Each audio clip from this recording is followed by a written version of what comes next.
everyone! So for today's video, I am going to be wrapping up all of the books that I read in February. February was a significantly better reading month than January.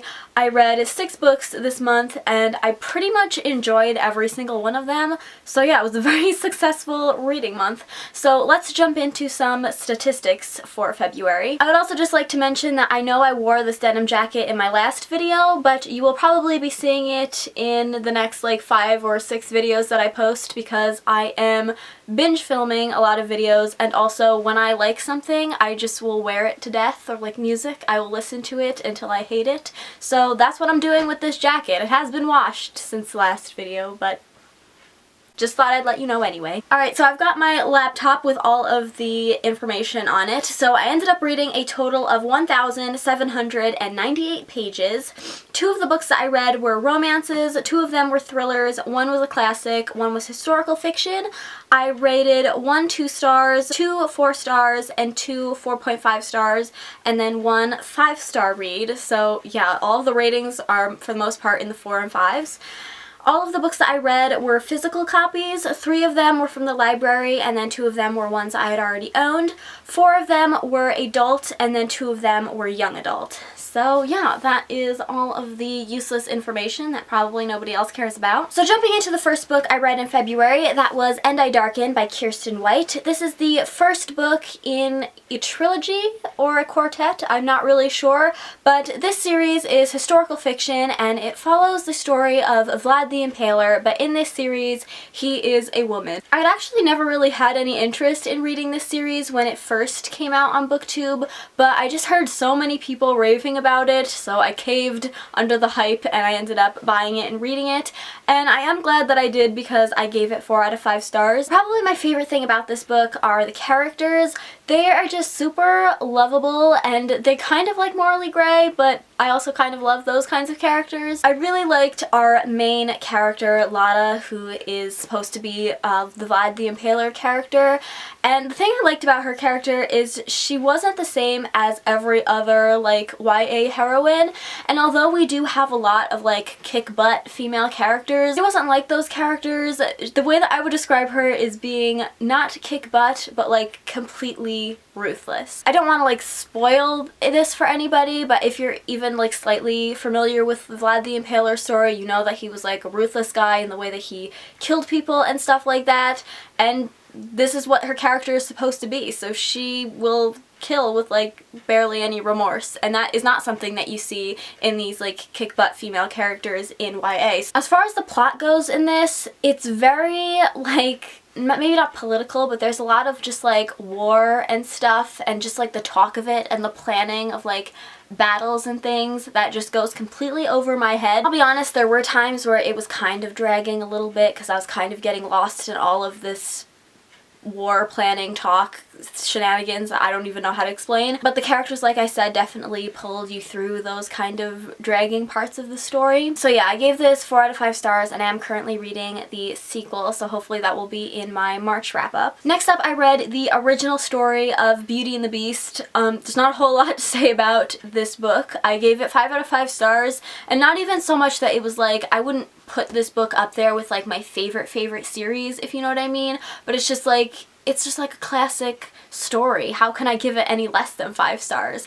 So yeah, that's really all I have to say about this book. I really enjoyed it. I then picked up Words in Deep Blue by Kath Crawley. This is a contemporary romance story. I think it is set in Australia. In this book we follow 2 characters. The first one is a boy called Henry, and he works in this bookshop that is owned by his family, and he's kind of going through a tough time. His family is considering selling this bookstore that he has like grown up in, and his girlfriend broke up with him, so he's not having the greatest time. And then we also follow a girl called Rachel, and her brother just recently drowned and died, and so she's grieving. She decides to go back to the town that she used to live in and live with her aunt for a little while, and her aunt ends up getting her a job at the bookstore where Henry works. But Henry is kind of the last person that Rachel wants to see because when they used to live in the town together, Rachel had a bit of an unrequited crush on him. So it's a bit awkward, but it is a a super duper cute story, and I also gave this book 4 out of 5 stars. It wasn't like the best book I ever read. There wasn't anything super unique or amazing about it, but it kept me really entertained. It was very cute. It's set in a bookstore, so that's always a good thing.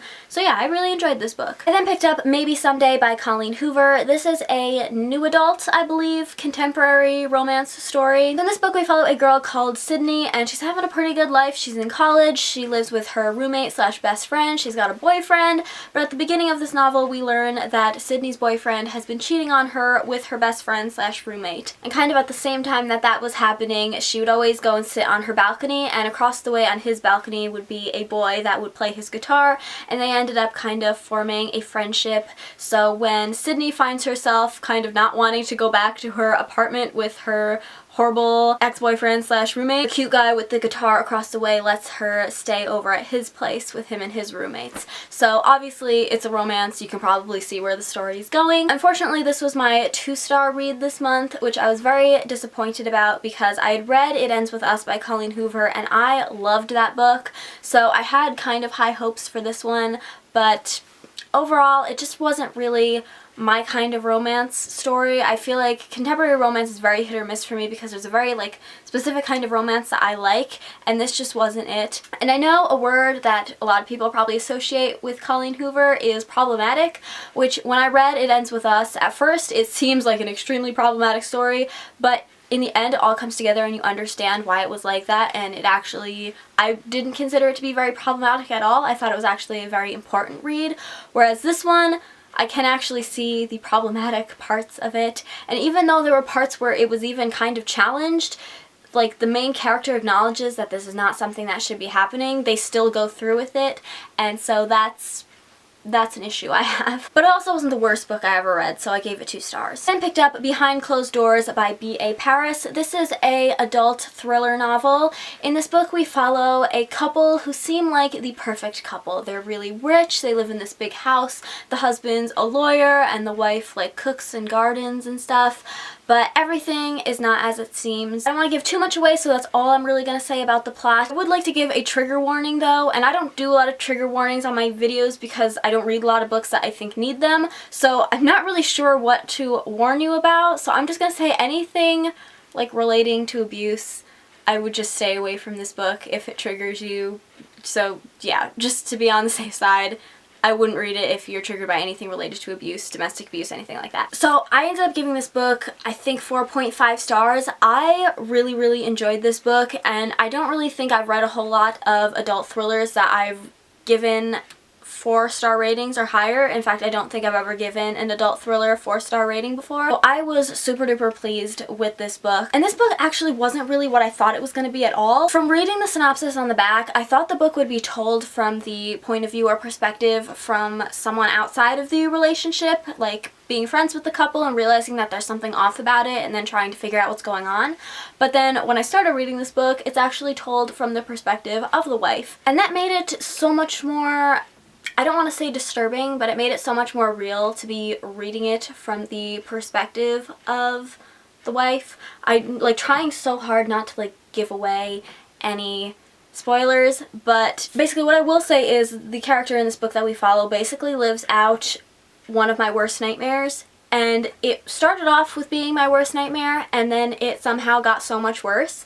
I didn't even think that that was a thing that would happen, and then it did, and then I was very stressed out while reading this book. So yeah, I feel like I'm giving too much away, so I'm just gonna stop talking about it right now, but I will say if you like adult thrillers, would 100% recommend picking this book up. The final book I read in February was also an adult thriller, and that is The Death of Mrs. Westaway by Ruth Ware. This is the same author who wrote The Woman in Cabin 10, which I read in December, I think, and I think I gave that book 3.5 stars, so I did enjoy it pretty well, but I also wasn't very blown away by it, whereas this book, I ended up giving it 4.5 stars. I really enjoyed this book as well. In this book we follow a girl whose mother has recently passed away, and she ended up taking on her mother's tarot card reading business. She's a medium on, I think she works on the Brighton Pier, and she's having a lot of financial trouble. So she receives a letter in the mail saying that her grandmother has passed away and that she has to go to her estate for like the will reading or whatever. I don't know how these things work, but she knows that this is not her grandmother, but she ends up going anyway because she's in such a financial dilemma. So she ends up going hoping that she can just make like a couple $1,000s to just kind of get her back on her feet. And of course something thrilling happens that I'm not going to tell you about. But yeah, I really enjoyed this book. This book definitely gave me Rebecca vibes, which is one of my favorite novels and movies. I love any book or film that is set in like a Victorian mansion kind of setting, like very haunting. There's secrets and mysteries around every corner. And the best part about it was while I was reading the book, I was thinking to myself, this very much has Rebecca vibes, and then our main character makes a comment about the like housekeeper and says that she's very much like Mrs. Danvers, which if you don't know who that is, she was the housekeeper in Rebecca. So yeah, after that I just knew that I was gonna love this book, and I definitely did. Also, one of the things that I found a lot with other adult thrillers that I've read is I find it very difficult to connect or care at all about any of the characters, whereas this one I actually found myself caring for most, if not all of them. This is another book that I would totally recommend if you love adult thrillers. So yeah, that is all for this video. I hope you guys enjoyed it. Leave me a comment down below and let me know if you've read any of these books and what you thought of them, and I will see you in my next one. Bye! You hear that, Samson?